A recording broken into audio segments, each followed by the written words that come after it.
Well, thank you all for coming. This is our second Compass Mining Technical Meetup. Who's is their first time at this one?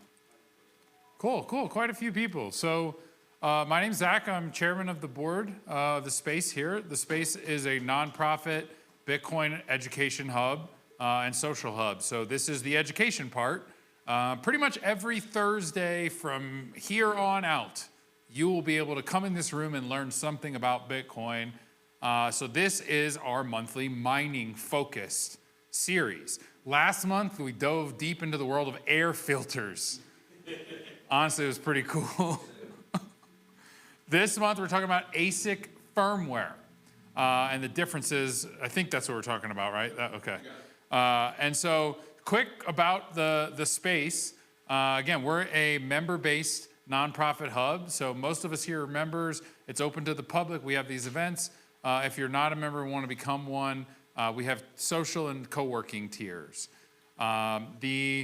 This room is going to be hosting beginner, intermediate, and advanced workshops starting next month. And we'll have social events. We have actually a luncheon tomorrow for members that we're going to be hosting. Mark's been leading the chef. We finally got it. You followed through on that. Hey, well, that's why it's a team. And this whole place has been team since day one.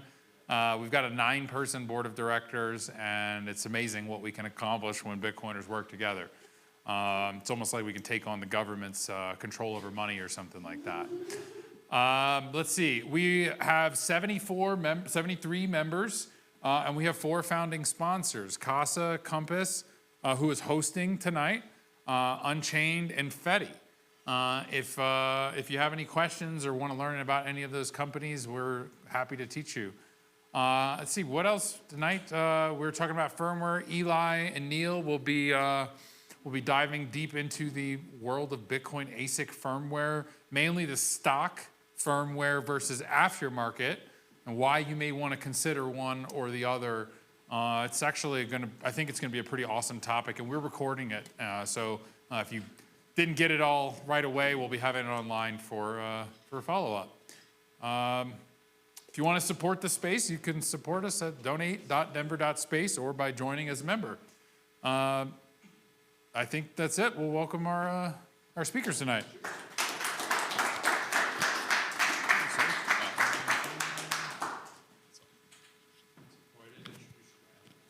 Ryan is our moderator tonight.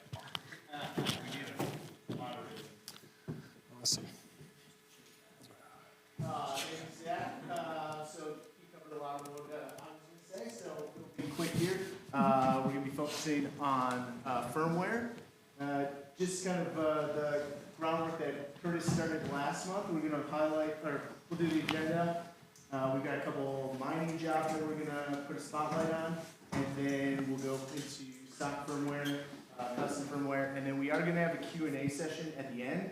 So if possible, please save any questions you might have until the end. With that, we'll start with the first job. We had this one last month, but it's still available. It's with Syntech. It's a strategic project coordinator. Syntech is an awesome company, so if you're interested in that role, please look them up. And then we've also got one for a site lead with Compass. We've got a new site in Iowa, so if you or anyone in your network is interested in something, a role like that, please make sure and look up Compass and reach out to us and apply. With that, I'm going to allow our 2 speakers to do some brief self-introductions. Neil? Awesome. Neil Galloway. I've been in the space for quite a while, formerly with Compass Mining as Director of Mining Operations and as Director of Technical Sales for Foundry. I've pretty much built out a lot of operations hubs for different companies. Been around the space for a while. Eli? I'm Eli Hendrickson with Compass Mining. I was the very first service center employee when we built that in Oklahoma City, and then we transplanted that here to Denver. I've done a lot in the field, facility operations, research and development, data science, repaired many different kinds of like miners at the hashboard level, or whether it's the entire machine. So. Nice, excellent. Yeah. So I think we're going to get started with kind of seeing the log from the startup of Yeah. stock firmware. So Eli is going to walk us through that process. So this is the beginning of that log. Yeah, I got to get up and see this. So like, whenever not we're cutting talking all about the topic of like what we mean by stock firmware or official firmware versus custom firmware, I think it's important to have sort of a frame of reference to understand what it is that we're trying to exploit and change here. So we have a breakdown here of an S19J Pro. It's a BHP 42601, the first generation of S19J Pro hash board. So it's a pretty standard log in terms of like what it is that the firmware does with the machine, how the handshakes work, and so on and so forth. So the initialization phase, the chain number 3, for example, indicates that there's 3 chains of machines. So you have chain 0, 1, and 2. So those are your hash boards 1, 2, and 3, right? So this is just sort of like, you know, it gets the I2C communication bus going. You can scroll down a little bit.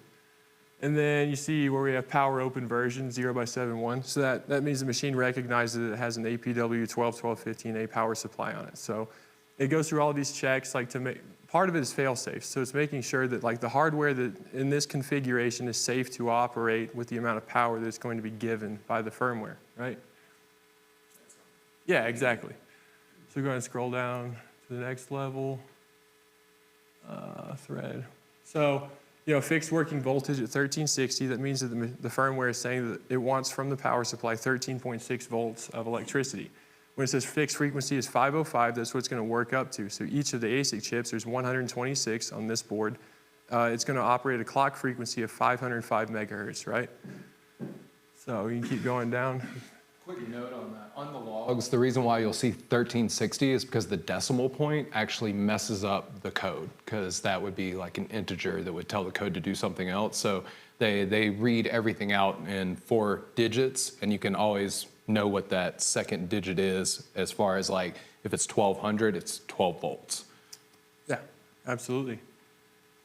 And let's see, so, you know, it detects that there's a PCB and a BOM version. Now what it's doing here is there's an EEPROM on the hash board, and there's 3 hash boards per machine.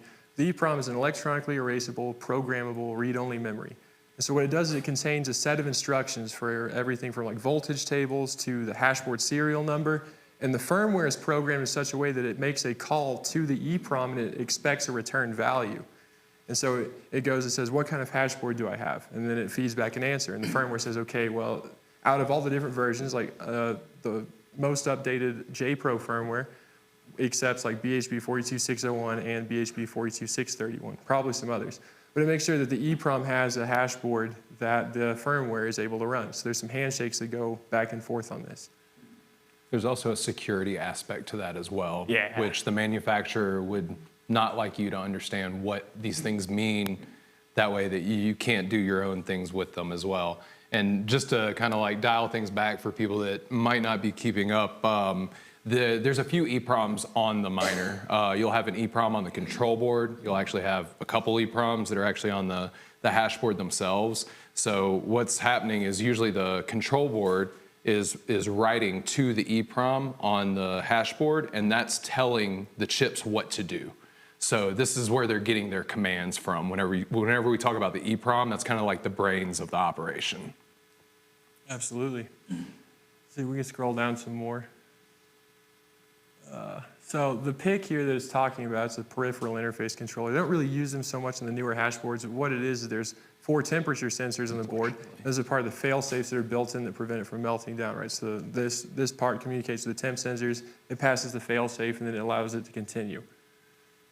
So it does all of these in order because if any one of these steps fail, it gets the wrong answer or something's not there, it's just going to terminate everything and it shut the machine down.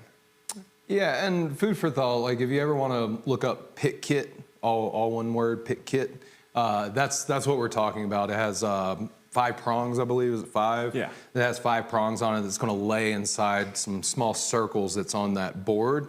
And what it does is that allows you to communicate with the board. You're able to push software to the board, pull the software on chip off of the board so that you can read it. A lot of times, you don't get so lucky to be able to have unencrypted information on it. A lot of this information is encrypted, so even if you can pull it off the board, there's another step to cracking the encryption to understand what's on that code as well.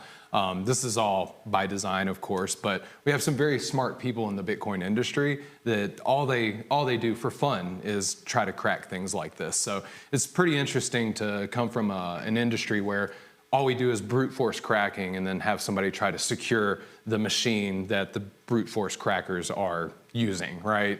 So that's always fun. Absolutely. So yeah, go ahead and scroll down some more. Let's keep going.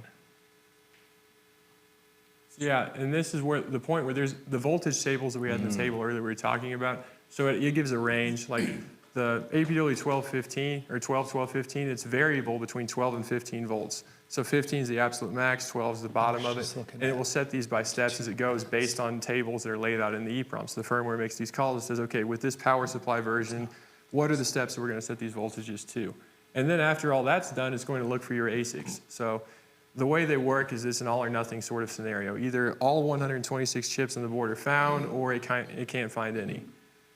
So in this case, on chain 0, which is board 1, chain 1, board 2, and chain 2, board 3, it found all 126 ASICs. So it's going to continue the log. It's going to go ahead and set frequencies for each one. So go ahead. Yeah, and a quick note about bin numbers as well. Like also something that you'll find in this information is bin numbers. You can see 126 ASICs here. The reason why it's looking for those bin numbers is to make sure that you're not putting an incompatible board in the machine with it. So if you want to run a control board with firmware on it that believes your machine is an S19 XP 141 terahash, then the hash board needs to say that that's what it is before it will allow it to hash on that board. So not all have 126 chips. One of the unique things that the developers of some of this firmware would do is they identify the board by the number of chips on the board whenever you can't read what the encrypted information is on the EEPROM, for example. Absolutely. So I'll go ahead and scroll down. You can keep going. It's not super important. It's just clock stuff. So yeah, this is a point where it says that it wants a minimum maximum 505 megahertz per board. So all the checks have passed. Temperature sensors are there. Fans are detected. Power supply is compatible. And it tests it and says, okay, can it output a max of 15 volts, yes or no? Okay, power supply version and all that's good. So once we get to this point, it says everything is set to go to set all of the ASIC chips on this board to a frequency of 505 megahertz. So, and yeah, it does that by steps. So let's see, we can keep going. None of this is really super relevant. Yeah, keep going. So, okay, so yeah, right there, that's the end of it. So basically it says, all right, so everything's passed. The frequencies have successfully been set from like 0 to 505 megahertz per board. Temperature sensors are going, fans are going. That's when in your user interface, you'll begin to see like your hash rate goes up. It'll go from like 12 to 33 to 66, 72, so on and so forth until it hits, whether it's 104 terahash or 100 terahash or whatever the nominal like faceplate value is for that miner. So, at the end. It's just Tatum for the camera. So yeah, I think, yeah, that kind of lays the foundation for what we're about to talk about. Is this is what the brain of the miner does ordinarily from the factory, and then, yeah, what we're trying to manipulate out of that data. So did that take like 3 or 4 minutes It- to start up? Yeah, about 5. The whole process, yeah. So this is actually a pretty big issue on the energy side. So without getting too deep off into like Texas and different grids and things like that, we have a lot of curtailments that are called for across the country, different types of curtailments and things like that. So whenever you shut down these miners, if you need them to come back on quickly, a lot of times that doesn't happen. That's actually a great segue into going from stock to aftermarket firmware. It's mainly the biggest problem that we see with it is the stock firmware is built to protect the machine at all cost because they don't want to have to deal with warranty issues, rightfully so. Any manufacturer doesn't want to have to deal with warranty issues due to abuse and misuse of their product. But with a lot of these machines, once they are out of warranty, or if you're not even worried about voiding a warranty, I'm a big believer in right to repair. That's kind of what we're talking about here is the right to be able to change your firmware and do whatever you want to your own machine that you paid for. So a lot of times whenever you get into curtailments, there's a 5-minute clearing time or a 15-minute clearing time, depending on which grid that you're operating in. Certain programs that you can participate in as far as ancillaries go, stock firmware just won't cut it. You can't turn the machine off and turn it back on fast enough. You can't get it to stay in a certain mode before you make it hash again. So this is why aftermarket firmware exists, is so that we can do these custom things. We'll talk a lot about Bitmain tonight, mainly because that's 90% of the market or so that's out there. So whenever we talk about this, just keep in mind that there is some unique traits to Avalons or What's miners, things like that as well. I think that's a great point because the drawbacks, like the features and benefits for stock firmware probably still apply for every miner brand. But as far as any of the drawbacks that come from custom or stock firmware, they probably will change based on the brand and the situation. So, but it takes about 90 seconds at a minimum, at a very minimum. And a lot of times you'll see weird things happen in the firmware. Some new firmware will speed that time up, some won't. It says 30 seconds, but a lot of you probably realize, it's computer time. It's really intervals that we're talking about, not necessarily seconds at the same time. Yeah. So let's first focus more so on the benefits and features of staying with the stock firmware that comes on the machines. Yeah, so there's definitely some benefits to just leaving it the way it is. You get some out-of-the-box functionality. You pull this thing out, you plug it into power, you hook it up to your internet, you find the IP, and then all you have to do is put in your pool information, and that log starts kicking off. It begins to do its thing. Warranty friendly. As long as it's on stock firmware, the warranty will be honored. And compatibility with industry standard tools is a big thing too. I've worked with some in the past that use BTC tools, a very common targeted port scanner, because whenever you're going to log into a miner's user interface, you need to know the IP address, just like a printer or anything else on your LAN. So oftentimes you'll find a situation where a targeted port scanner will not pick up the machine that you have on the network, and you have to get a regular one to go through all 255 IPs on this subnet to figure out where it is. Kind of a big hassle, and that doesn't scale. That may work for you at home, fine, but when you have hundreds of these in a container, it's not gonna work. Yeah, and then whenever we say compatibility with tools, it's a little bit of a grain of salt type of thing, because previously, I don't think there's been a new version of BTC tool in years. Whenever they were updating BTC tool, I remember very vividly holding on to 1.3.2 or something like that, specifically because it would pick up What's miners or it would pick up Avalon miners, right? And then later on, as they would update the app, they would program it to only pick up Bitmain. This started to become a problem, and then sure enough, the old version got called for viruses or something because it was an unsigned software, right? So we run into all kinds of little issues that we have to kind of work around. A lot of times whenever we talk about BTC tool, I think they just rebranded recently as well to Clover Pool. Yeah, they did. There's a lot of fake malicious software out there branded as BTC tool. So, I just say that as a warning to people. Make sure that you're not downloading anything that you don't know where it comes from. BTC.com will port you to Clover Pool now, but Clover Pool is the right place to go and download that from. Yeah, and that's just at a micro scale. Whenever you look at the macro scale, you may have issues with Foreman or your asset management tool, where some of them don't show up or some of them don't respond to certain commands. And there becomes situations where you may have to troubleshoot something that people aren't used to dealing with. And oftentimes in this industry, if you have a problem, there's really nobody to ask. I mean, you might get some ideas, but if you don't work the solution out yourself and publish it, it's not going to exist. Yeah, somebody has to program that template every time. It never fails. No matter what software you use, if it's a brand new machine that lands, there's a good chance that you may have to contact somebody, reach out to them and let them know hey, this isn't picking up.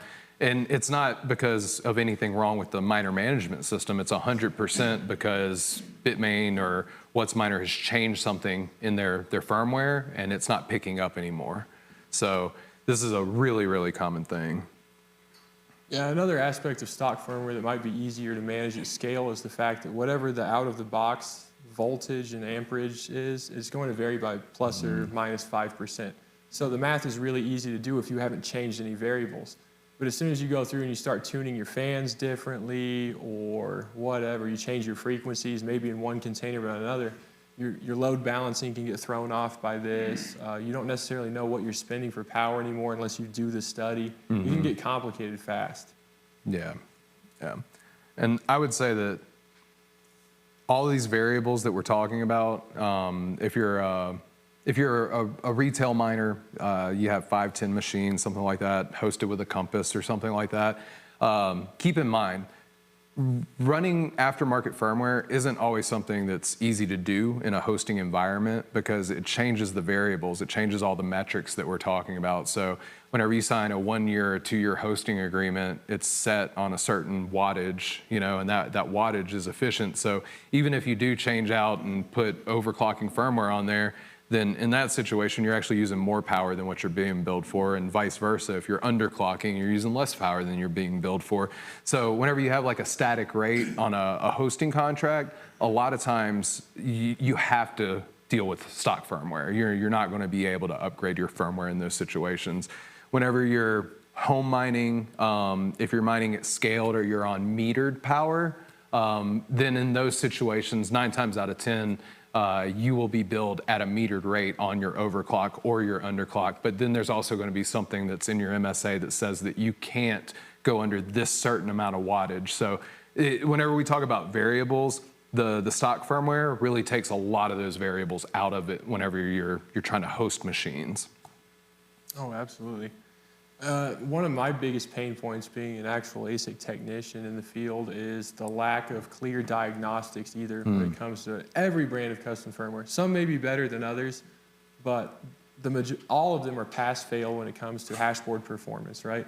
So the log we went through earlier was very granular and very clear in terms of what systems are interdependent and what's functioning. And whenever you see the errors, it's obvious what is not communicating with what and where the log is terminating and for what reason. When it comes to custom firmware, all of them are built off of like a CG Miner-like architecture. So CG Miner is sort of what they build all the stock firmware for WhatsMiner and Antminer off of, probably Avalon too. But whenever we get into custom firmware, it's different. So the logs that you get out for diagnostics aren't very good. It tells you the hashboard is passed or failed, maybe. But it doesn't tell you if it's got a temperature problem. It doesn't tell you if the ASICs have failed. So it gives you no starting point for actually diagnosing the machine. Yeah, and also with diagnostics in general, with stock firmware, we mentioned the PIC earlier. Some hashboards have a PIC and some don't. My understanding is that the diagnostics on the ones without PIC is incredibly harder than the ones with the PIC. So another reason behind that is they changed the firmware versions. You may have one firmware version on one machine that allows a hashboard to go down and mine with the other 2 hashboards, but then you upgrade it to a new version, and if that one hashboard goes down, the whole machine shuts down, right? So I think the indicator on what we found on a lot of the op sites I was on was the ones without PIC were the ones that we had the most trouble with, that we couldn't diagnose properly. Oh yeah, because if chain 0 is the one that goes down, I mean, you're in good shape because it'll tell you, oh, this one's failed. Yeah. But that's the first board that it checks. But if it's like the 3rd board, chain 2, like it just won't run at all. It doesn't really tell you so much of what's going on. So yeah, when it comes to starting about how to fix the problems with it, custom firmware is not really it. Yeah. All right, let's move on to some of the drawbacks of sticking with the stock firmware. Yeah, PSU compatibility. Oh my goodness, that's a big one. It's a nightmare. The way, in December of 2022, before that it used to be that whatever PSU shipped with the machine, that's what it had to have. So there's versions A, B, C, D, E, F of the APW 12, 12, 15 that the S19 series runs on. So the way they say it now is that DEF is a switching power supply that should be compatible with all of the machines that accept ABC, and that all the ABCs should be compatible with each other. That is absolutely not the case. Like, the more you put this into practice, the more you realize for some reason you just cannot get this machine to work with any power supply you've got. And stock firmware is really, really bad about that. And you have to know exactly which firmware version to use for it a lot of times too for the particular submodel. So. Yeah, and just to point out too, we're talking about, whenever we say firmware, we're talking about firmware on a control board. There's also firmware on the EEPROM on the power supply itself. This is why you get incompatibility issues, because this firmware doesn't recognize the firmware on the part that it's trying to run. Yeah, in all reality, any PSU with the right firmware like that, rated that way, will run fine. I mean, unless it's a switching one backwards. I mean, there's certain models that won't work, but, you know, barring physical limitations, like, it should work fine, and, like, we've had nothing but problems with this for about 2.5 years now. Yeah, So, yeah, physically there's nothing wrong with them. It's No. usually a code issue. and that brings us to, like, the lack of available SD card firmware. So whenever you're going to load stock firmware onto a board for a particular model, you have to have the SD file that's made for that control board. And recently, Bitmain pulled all of those firmware files off of their website. So if your control board were to go down or something, you're completely out of luck in terms of, like, getting a new control board and actually making it talk to this machine. Like, you can upgrade, there's two different kinds of firmware. There's the SD firmware, and there's ones you can upgrade to the user interface. But if the SD foundation's not there, there's no upgrades that you can do.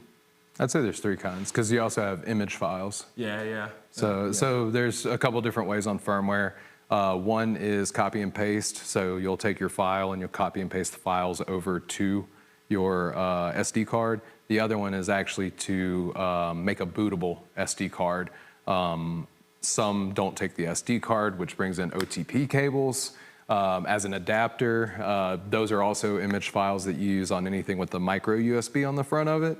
I think a lot of this is around, like, software security, you know, trying to make sure that their code is safe, things like that.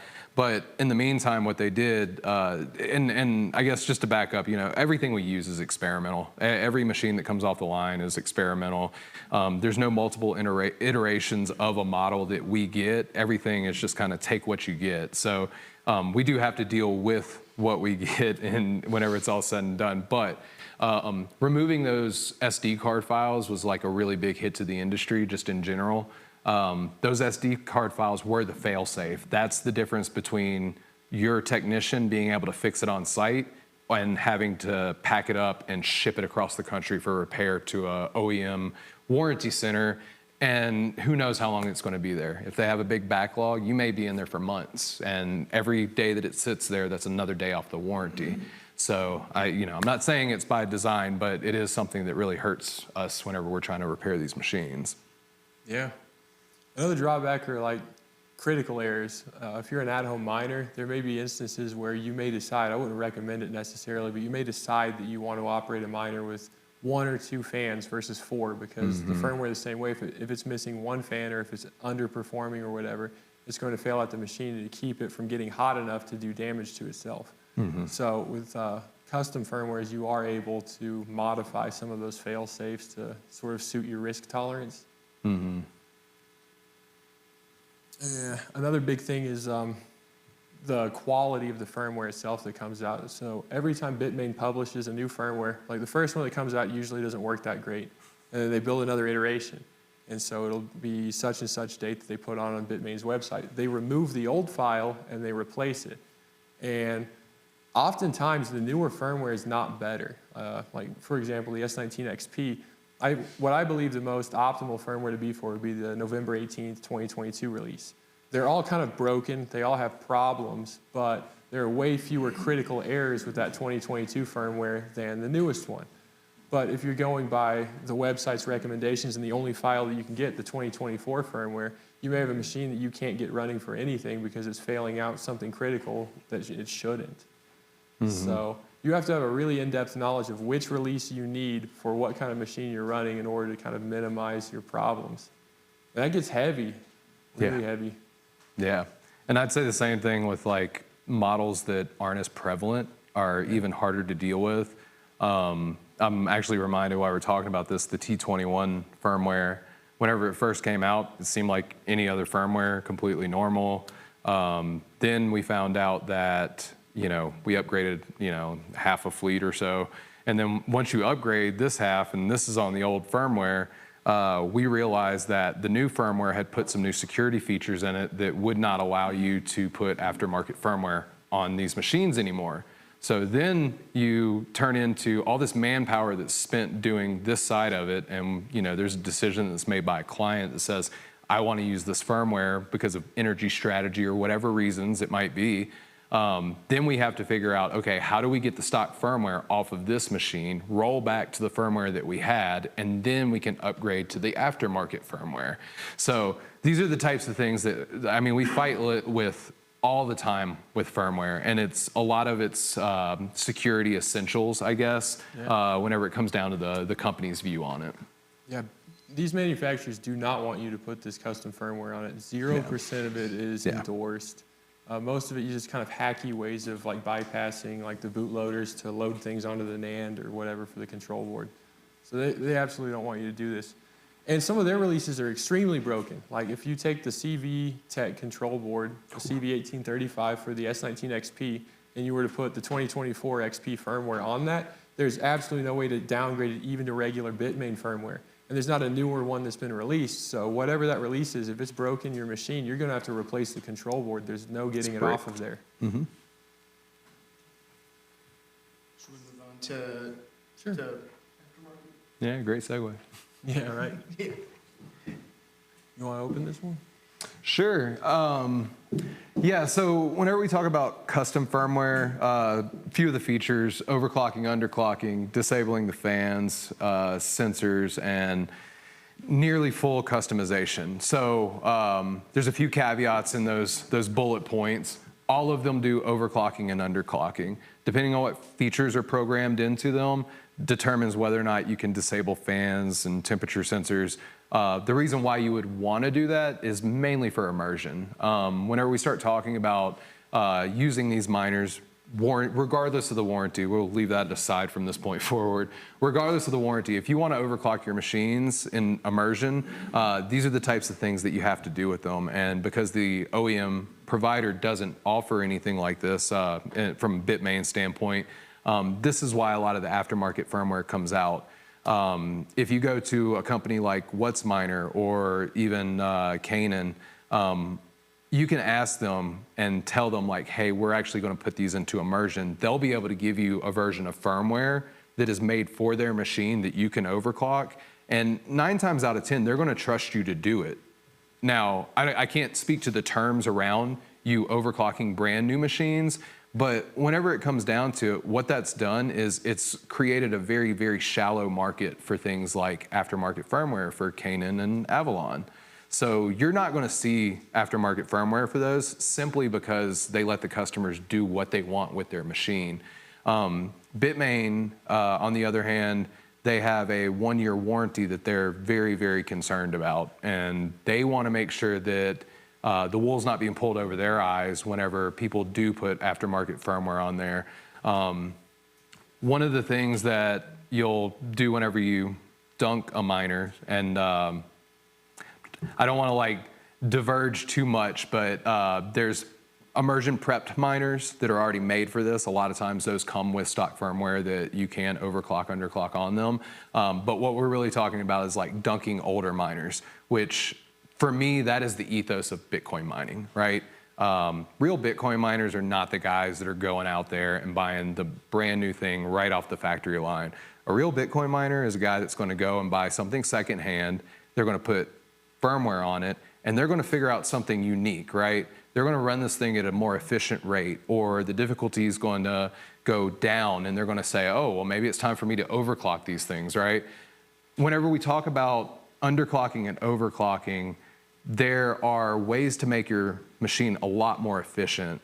Just to give a quick example, so an S19K Pro, we did a sample size of about 1,300 units, and we were able to see where the 23 joule per terahash number that comes on the OEM firmware, we could drop that by about 5 joules per terahash.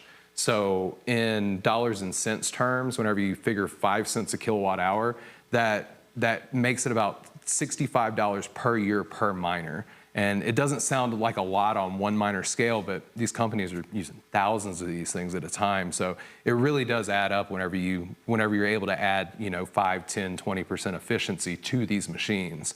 So all of that to say, there's also, I don't see it on there, but there's also undervolting.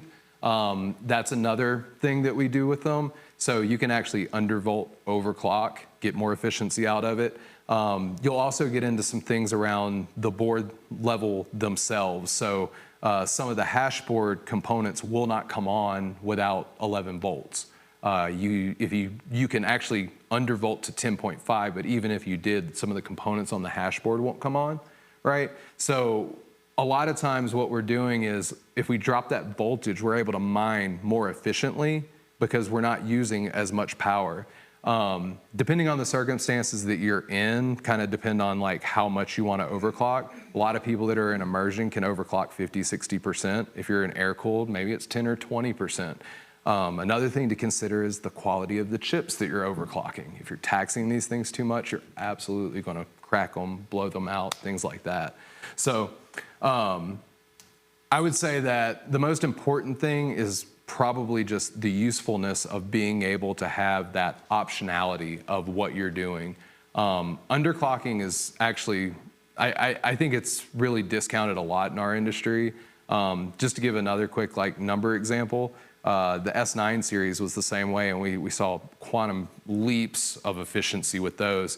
They threw so many of them out at a 12 volt power that nobody really realized that you could get a lot more efficiency out of them. So while everybody's S17s are blowing up on them, we were literally being given S9s for the cost of shipping. As long as we would ship them, then we could have them for free.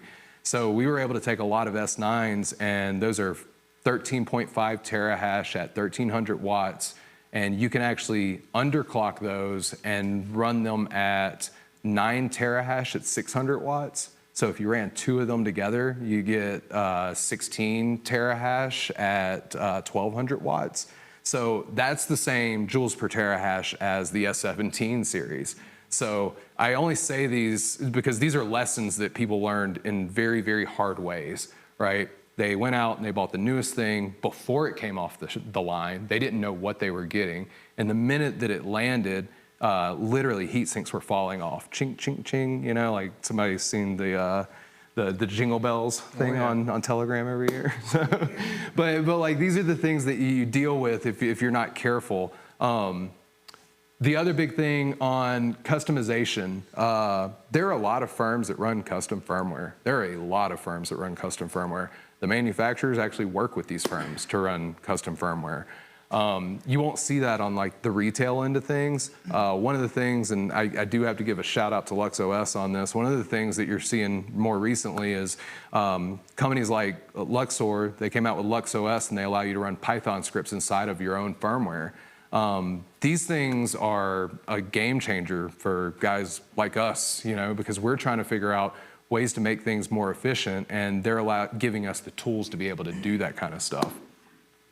Oh, absolutely. And one of the other benefits too is that depending on your strategy, and that can change based on time of year, you could set a hash rate target, like say you want to overclock the machine through whatever means necessary. A lot of firmwares offer the ability to do this through a hash rate target. So no matter what happens, no matter how hot it gets or what voltage I'm running or whatever, it's in my best interest to just stay at 125 terahash all the time, for whatever reason. Now, you may want to set a power target, and it ignores the other variables. So it says, whatever my hash rate ends up looking like, I don't care. I just want to make sure that I'm always drawing this much power. If it gets this much hotter, then it's going to turn it down, so on and so forth. That could be advantageous for certain times of year.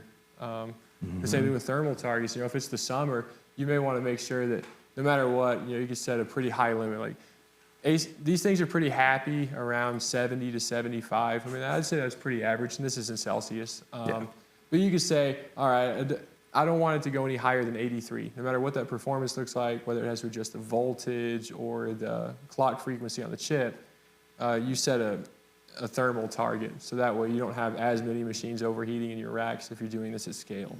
And this does change according to the miners you're using, the size of the chip that's underneath the heat sink. You know, the S9 series loved to be at 90C. Like, I don't know what it was, but something about that 90C, they love that hot temperature. And I mean, those things would just, I mean, they'd rip at 90C for some reason. Gets them nice and loose. Yeah, I guess so. I mean, there was something about it. And then the other thing too, so like whenever we talk about thermal targets, hash rate, not all aftermarket firmware is created equally. Some firmware can read the temperature sensors, some can't. So we spoke a little bit about the EEPROMs. If the aftermarket firmware you're using is not able to decrypt the EEPROM on the hash board, they have to do some hacky things to get around that. There may be a man-in-the-middle attack where they use a piece of hardware in between the control board and the hash board, and that little piece of hardware is going to be their own EEPROM so that they can write to that EEPROM to tell the hash board what to do.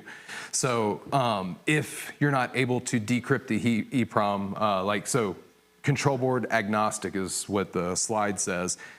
Yes, it's control board agnostic from the end user's perspective, but from the developer's perspective, it is absolutely not. Every time you see a different control board, they had to do all kinds of stuff to break the encryption on each one of those different EEPROMs. So it doesn't matter if it's a BeagleBone or a BB board, as they're called, the CIV Tech, the 7007, or the Amlogic board. And I think there's one more too. But out of all of those boards, you may have firmware that only works on 2 out of 4 or these 2 out of 4. That's something that you have to consider whenever you're deploying, especially at a large scale, and especially if you have multiple different types of models that you're deploying. You may need this type of firmware, and that may not work on this type of miner, so that might not be the option that you go with for that piece of your mine. I'm going to get into the drawbacks. I think that's the next one, isn't it? Move this along. Quality Q&A time. Yeah. So on the drawbacks, so yes, it voids the warranty.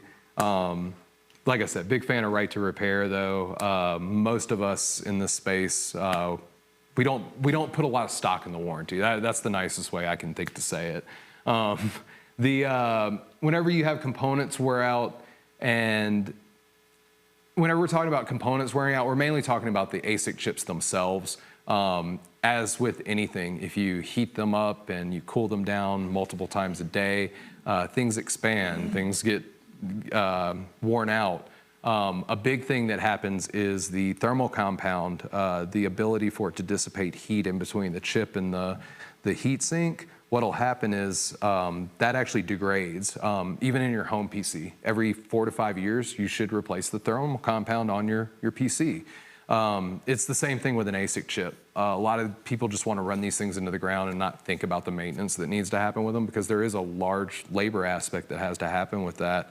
You know, if you're overclocking your machines and you're heating them up and you're cooling them down over and over and over, what's going to happen is that's going to increase the amount of maintenance that you need to do to these machines. If you're overclocking, you definitely need to make sure that they're clean. All the heat sinks are clean. The thermal compound is fresh. And I'll even say this, and I know that everybody in this room probably has not done this at some point in their tenure. Whenever you remove a heatsink off of a hash board, you need to replace all the thermal compound. It's not a question, it's not an argument.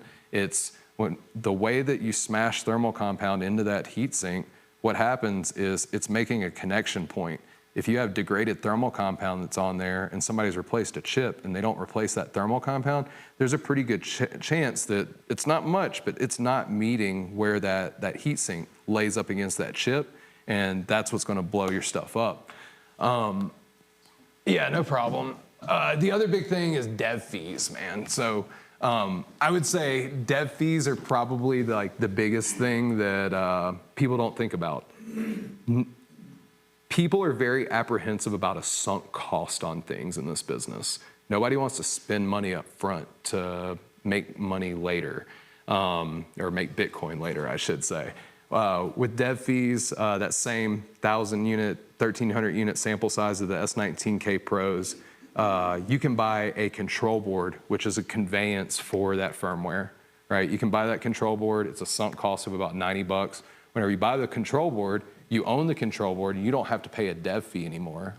They also call these things like hotel fees. They're little fees that are in the back end of the aftermarket firmware that's actually siphoning off a little bit of your hash rate, right?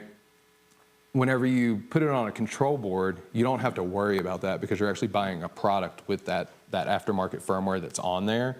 And that sunk cost, what we were able to show is at $90 a board, at $90,000 Bitcoin with a, I think, 5-cent kilowatt hour cost of power, we were able to show a 53-day ROI on the control board itself. And in the meantime, if you're paying 2% to your firmware provider, that difference was about $2,400 to $2,500 a month, depending on whether you're overclocking or underclocking. So I say that just to let people know there is a place for dev fees.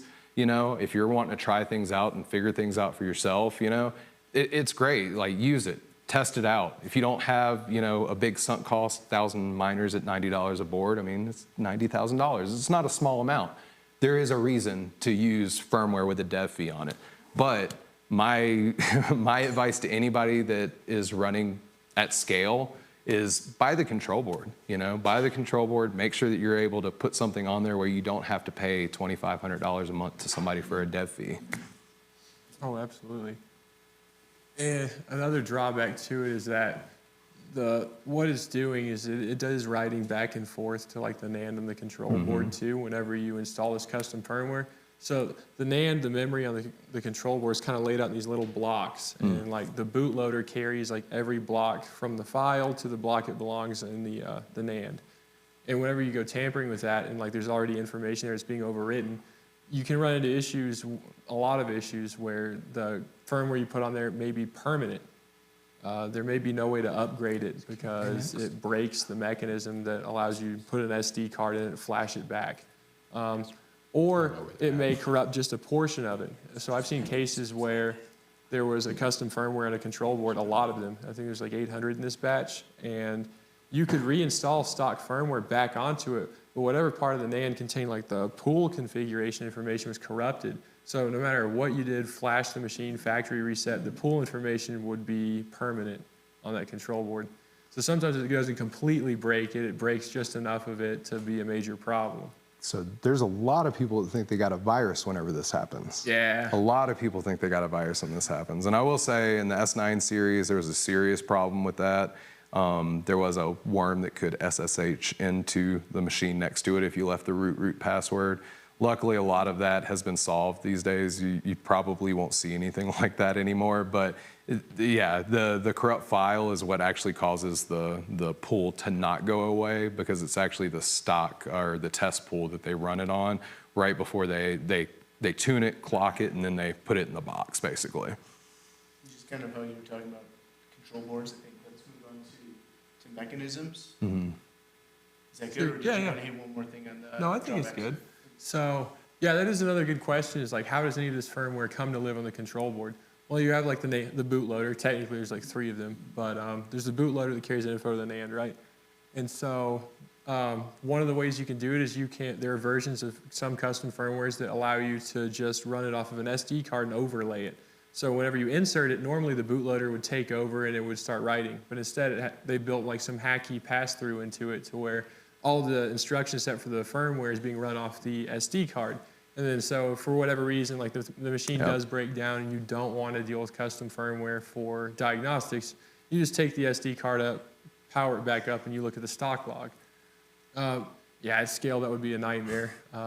I can't imagine buying 500 SD cards with a straight face for a container, but I'm sure people have done it. Yes, yeah. I've actually seen it. I think Vanish used to run like that for a little while as well. I would be so sick of writing cards by the end of that. Yeah. Yeah.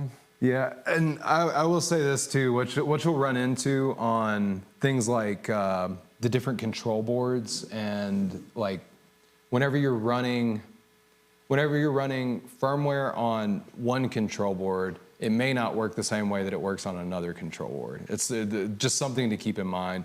The way that the firmware recognizes the hash board, there's a number of different like workarounds that it can use. I mentioned like numbering the chips earlier. That's one way. But the tried and true method is to actually have the key to the EEPROM that's on the hash board so that you can actually write to and read from, which is something really important that Eli touched on. A lot of these firmwares, whenever they are installed, such as the man-in-the-middle attack or trying to use its own EEPROM or even ignoring the EEPROM. Sometimes you'll look in the logs and you'll actually see ignore EEPROM.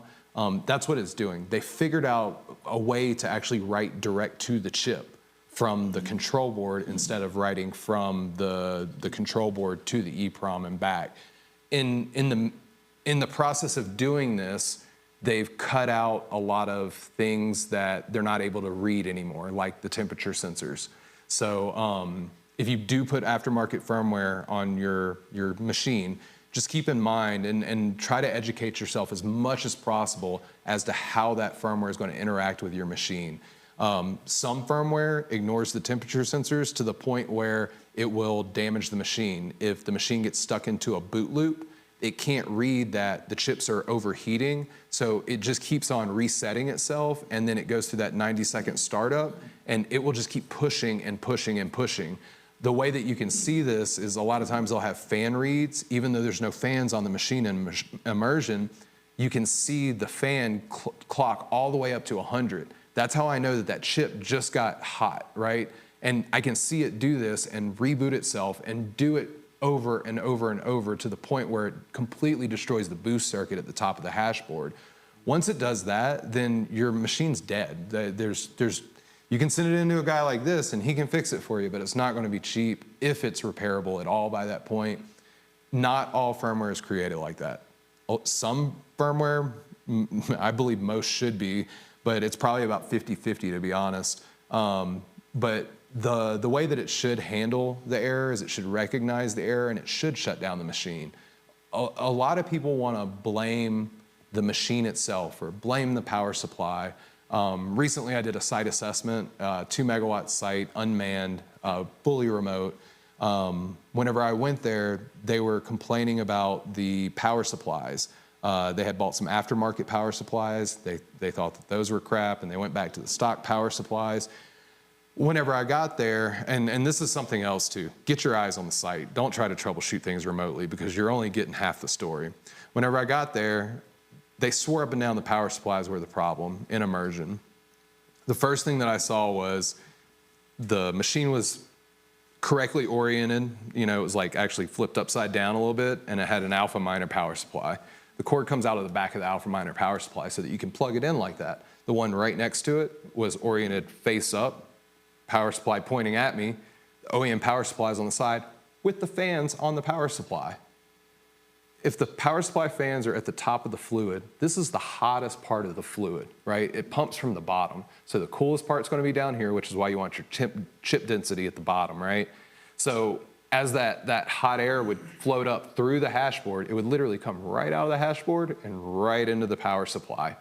And the complaint was, alpha minor power supplies just blow up and they don't come back to life.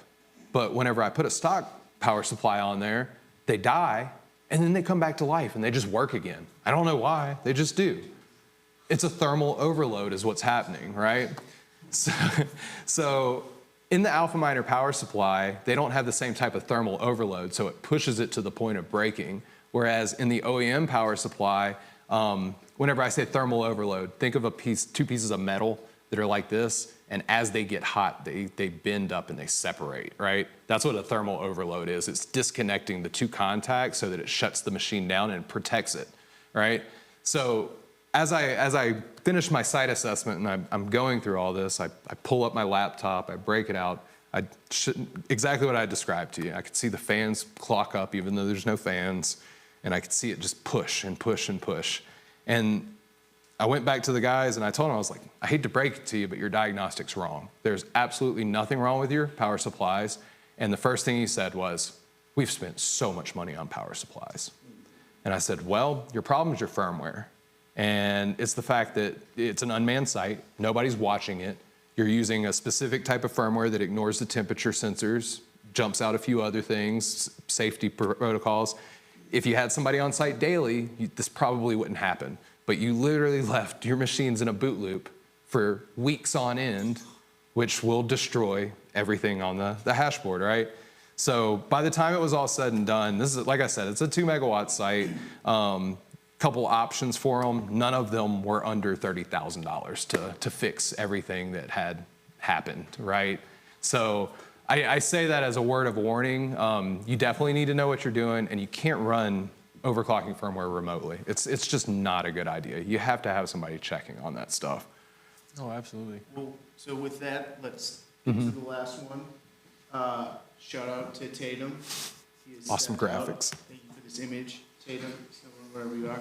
But which is the right way to go?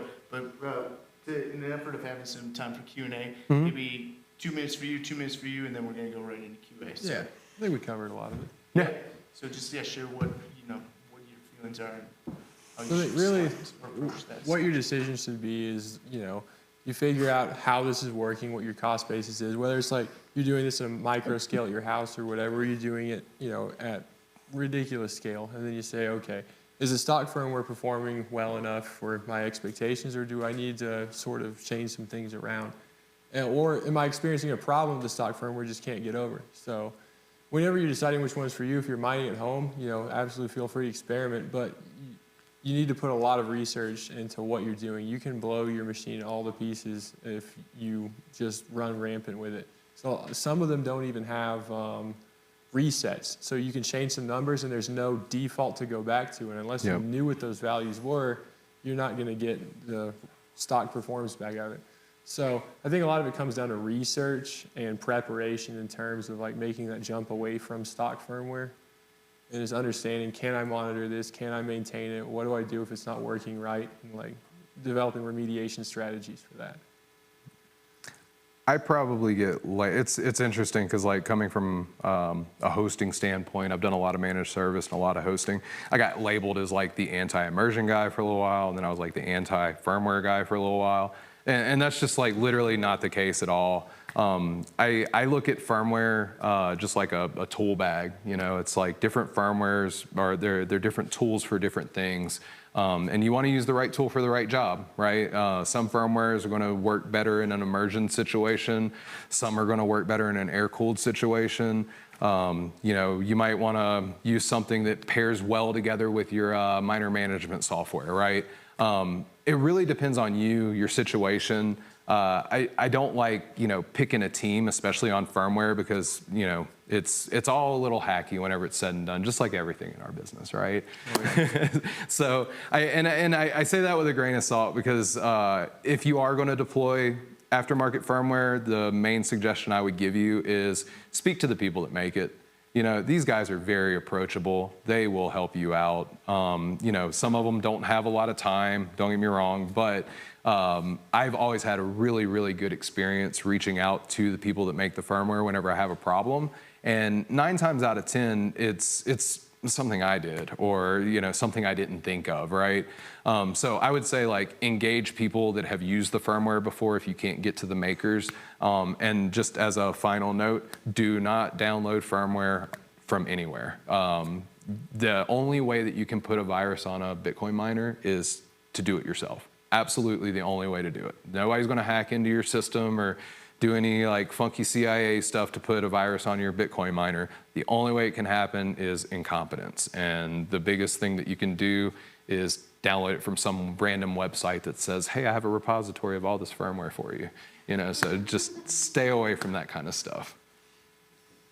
Wise words. So I guess with that, we can open up to Q&A. Did anyone have any questions?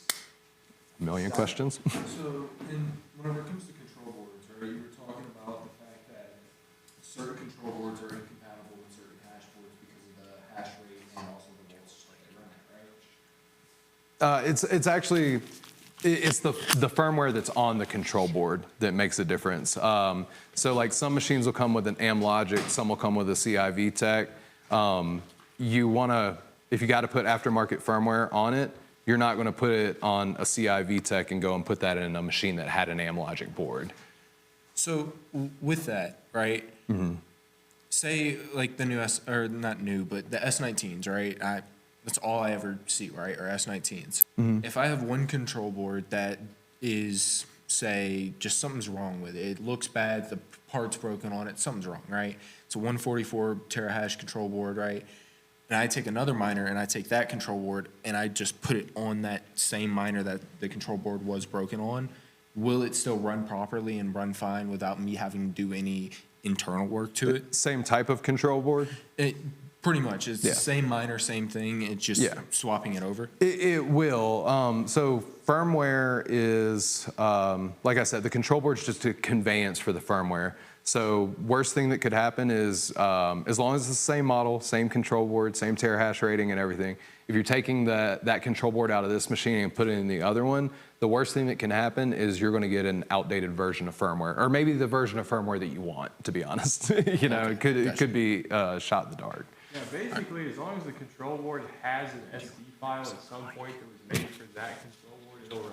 So like, you can't run a BeagleBone control board in S19 because they never made an SD file for it unless some custom firmware manufacturer has.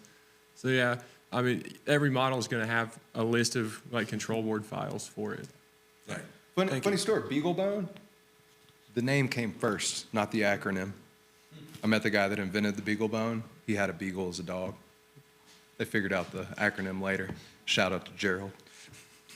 All right, so I have a question. So let's say I'm running a S19J Pro, and the terahash is at, let's say, 104. Let's say on the dashboard it says it's at 700. What do you do if you do a firmware update and you reflash it, and that says nothing's wrong with it, everything's good? What do you do? 700 megahertz? 700, let's say 70 terahash around there. Oh, okay, gotcha. Yeah, what do you do on that occasion? If you reflashed it, you firmware update, nothing's wrong with it. What do you do? And it's overclocking itself? Is that Yeah. what it is?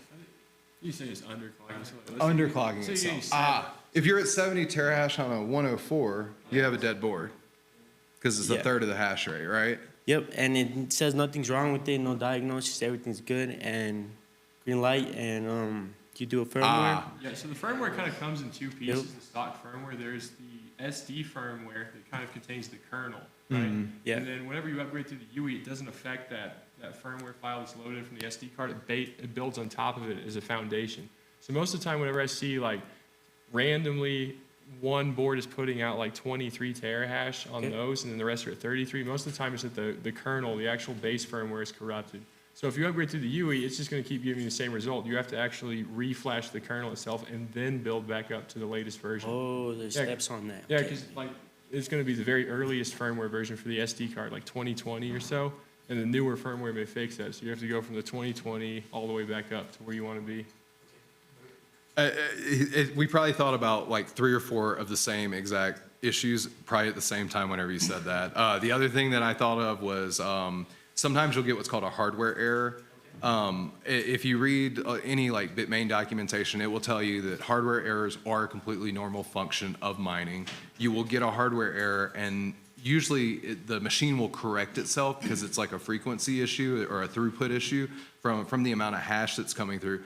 Every once in a while, though, you will get hardware errors in lieu of hash rate, right? So if you see, you'll be looking at your UI and you'll have that one hash board. If that thing is hashing at gigahash, not terahash, but like at gigahash level, and you see a lot of hardware errors that are just ticking up, what's happening is you're having errors from the chips themselves. They're not able to run throughput through the EEPROM anymore.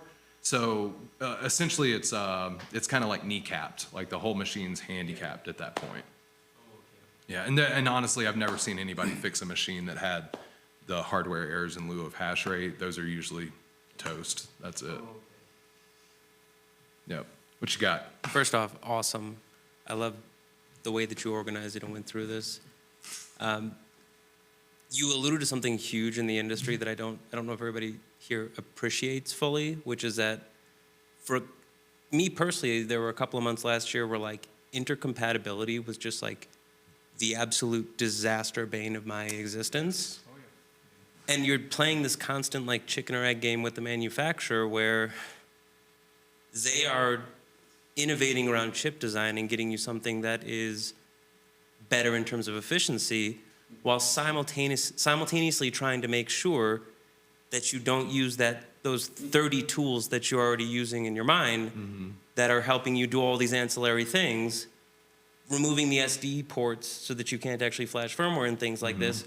So you have this weird issue where if you want to now service your mine where you have thousands or tens of thousands of machines, you have to have somebody with like a Rolodex of information in the back of their head, and you have to have an inventory that is like a Costco warehouse to actually make this thing operate. So the main question I have is, how do we resolve this? Because this is totally untenable. Like, it's untenable to order, $10 million worth of hardware, and assuming it all works, know that it's not compatible with the $20 million of inventory that you have sitting in your warehouse, and the dudes that are going to have to learn this new interface with the 7 other kinds of S19s or other, 21s or whatever kind of machine they have.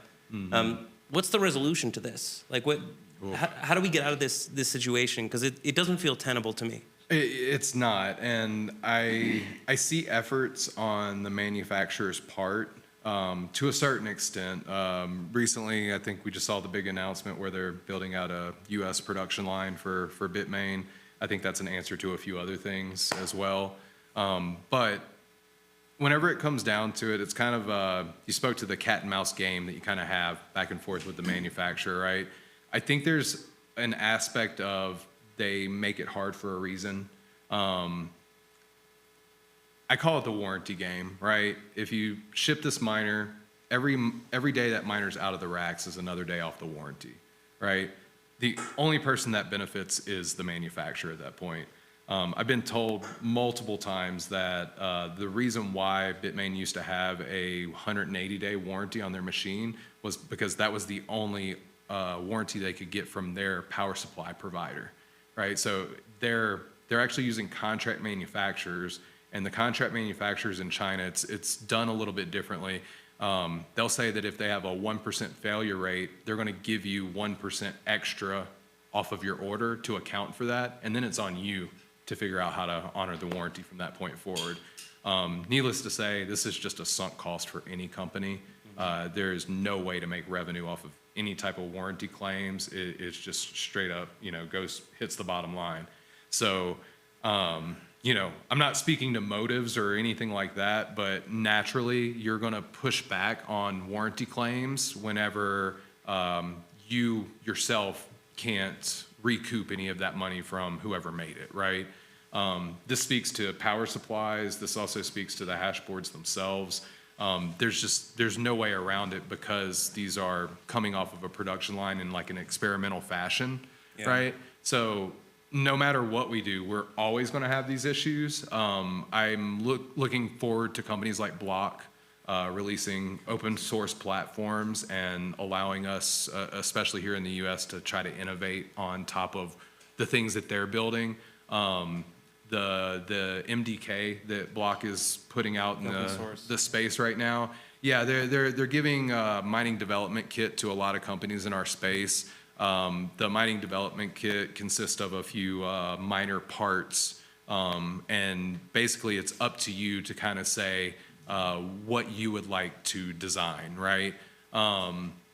I'm speaking like around some things, but whenever it all comes down to it, once they release this platform, I believe that it's kind of going to open up the floodgates, and then you will actually see some things being made in the US.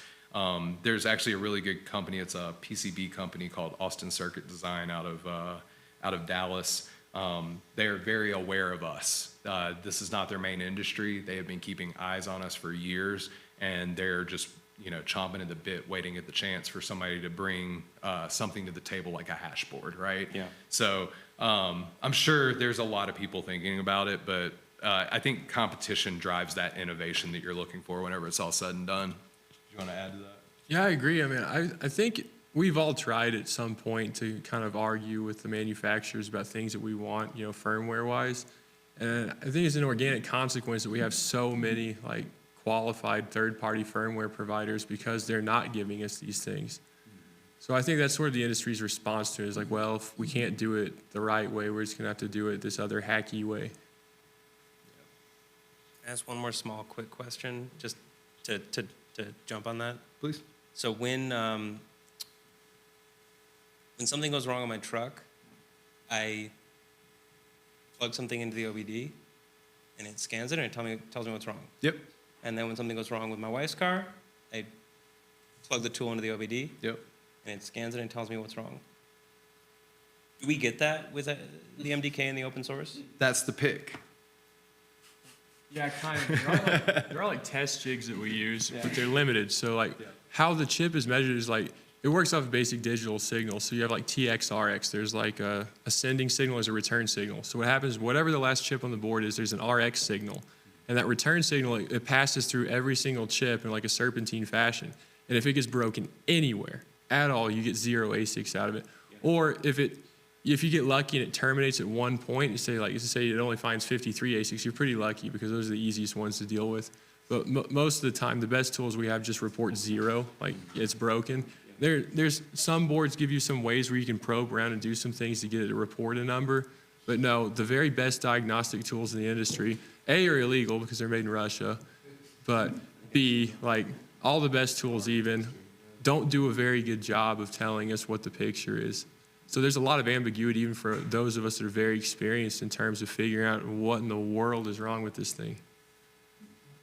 Yeah, I can't tell you how often I have to like kind of dial it back a few generations and go, oh, I've seen this before, you know, and the Z9, they had a turbo mode, you know, like, I mean, there's all kinds of stuff. And that's what makes it so hard, honestly, is there's no telling what's going to come out next. And like, whenever they do release something, it's very much specific to their machine, their ecosystem, you know?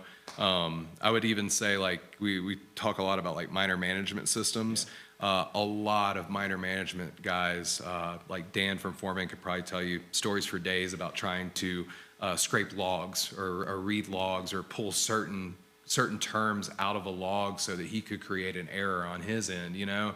I've heard that from just about anybody, Mehdi from Load, you know, same thing. Like all of these guys, they're trying to counteract exactly the complaint that you're having by building a layer 2 in the minor management system that actually tries to diagnose it. But as with anything, they're dumb errors and they have to have interpretation. Like you can't, I'm thinking of like an overheating error can actually be a bad fan, right? And the fan's still spinning, so it's picking up a read, but you don't know it's a bad fan until you physically look at it and see that one's spinning slower than the other one. You know, that'll throw you for a loop because you're sitting there thinking, well, this thing's overheating. Let me take it apart and clean it out, put it back together. Oh, it's still overheating. Let me stand here for a second and stare at it, and then it hits you like a ton of bricks. Bet it's the fan. Let me look at the RPMs. Yep, it's the fan. Yeah, at the hashboard level, really, it's more like OBD1, where you like take the paper clip and you short the 2 points, and the light flashes a certain number of times, and if you know what that means, you know where to start looking. But that'd be more what I would compare it to. Yeah. So you're hopeful. You're hopeful. But hope gets you only so far in this industry. You gotta be educated. No doubt. Any other questions? You guys kind of talked on like some of the dev pricing. Could you kind of give me more insight into aftermarket firmware pricing? Are these like big corporate contracts? What are the negotiations like? Can you like, what is it like? How do you compare, you know, players and stuff, and just give us more insight into what it's like? And, you know, if you're running like a Megamind, can you run multiple firmware? Are these like exclusive deals? Like, I'm thinking, you know, kind of like traditional corporate software, you know, it's very, you know, kind of walled garden. It's like very, you know, protective over its like their software. So what's it kind of like in the firmware world? Yeah, so it's all over the place, to be honest. So you will have aftermarket firmware is always going to have a dev fee on it if it's something that you can download and use freely. That's how these guys get paid. You know, I don't mean to knock the dev fee. I don't want to make it sound like that at all because, like, you know, everybody's got to get paid for their service whenever it comes down to it. But the big thing with the way that they charge is if you're under a certain amount of miners, it you probably won't get the phone call with them, right? But like if you are at scale and you're like one of these larger companies, the 2 or even I think there's some that are like 4%. It starts to not make sense anymore. With Brains, I believe it's 2.5. Is it? Yeah, so it's 2.5% with Brains on the dev fee, but they're trying to make it a sticky situation with their pool. So if you mine with Brains firmware on Brains pool, they'll rebate that fee back to you, but you're still paying 2.5. You're just not paying 5% at that point, right? So that's one way that they do it, and of course, at a certain threshold, a certain amount of petahash. Not just Brains, but other companies as well, they'll discount that amount. And then if you're talking about like at a very, very large scale, 100, 200 megawatt facilities, 9 times out of 10, you're gonna see some kind of licensing agreement with the firmware makers. Now, also keep in mind, if you're that scale, you probably have the capability to write software and build your own firmware as well. So this does happen. The big thing that the big concern is, does this firmware work with the miner management software that I'm using? Just recently, I think I saw, was it Foreman hooked up with, was it LuxOS or something like that? Yeah, I forgive me if I'm saying the wrong thing, but Foreman had like an easy install, like you can install directly from Foreman to the mine. These are the types of things like, that's the indicator. This obviously works with Foreman, right? There are other firmwares out there that live on control boards that don't work with Foreman to this day, and you have to run them in like compatibility mode. So not only are there workarounds for the OEM manufacturers, but like whenever you start talking about aftermarket miner management software and firmwares, there's other workarounds that are being created internally by these companies that are designing their own firmware to make it work with the miner management systems, right? So all that to say, there are a lot of different ways to charge for it. There are a lot of different models to it, but all of these things add up on the back end. You're gonna pay, I think the list price for Foreman's like 50 or 60 cents per unit per month, so that added cost on top of the firmware that you're installing, on top of the full pool fee that you're already paying, these things add up in the back end. I've actually done some audits on people's sites before, and I've seen them paying up to like 10% in fees, just off of like various deals or firmware or software, things like that. So you really got to be careful with like what you're diving into. I mean, like I said, 1,300 units was like $2,400 a month compared to a 53-day ROI on a control board, right? So be smart about what you're doing. Consult as many people as you can, because there's probably stuff out there that we haven't even heard of that's readily available, and it could be something better than anything that we've mentioned here tonight.